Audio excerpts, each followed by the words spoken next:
積金好僱主顧好你將來。今集帶大家嚟到香港恒生大學。咁陳副校啊，恒生大學嘅員工佢哋咧有啲咩特別福利呢？喺現今知識型嘅社會，要不斷保持競爭力。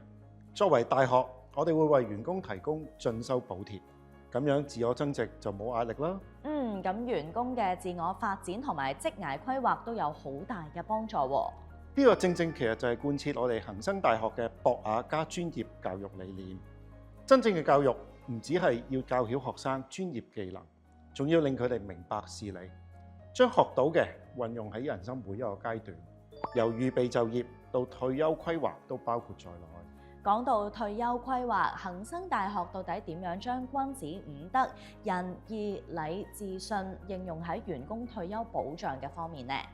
退休規劃的確係一門學問，恒生大學提供進修資助，鼓勵同事深造，考取專業資格，仲支持跨領域學習，等大家無論喺教學、研究同埋行政都可以持續進步。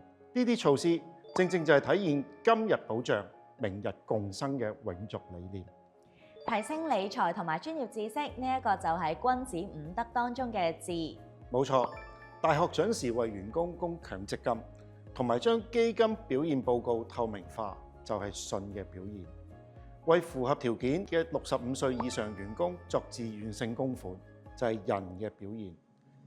即使員工因為健康問題停工，大學都會繼續為佢哋供款，就係體現義嘅表現啦。咁員工真係由在職去到退休，都感受到咩叫君子愛財，取之有道。係啊，我哋亦都不設退休年齡，即使係退咗休嘅資深教職員，我哋都會邀請佢哋擔任顧問，傳承寶貴經驗。咁尊重員工，亦都體現到禮嘅精神，能夠身體力行實踐君子五德，不愧為教育界嘅積金好僱主。仲有冇啲咩金句送俾大家先？香港恒生大學秉持博雅加專業嘅教育理念，更以今日關懷、明日安心為目標，同員工攜手建立穩定同埋可持續嘅未來。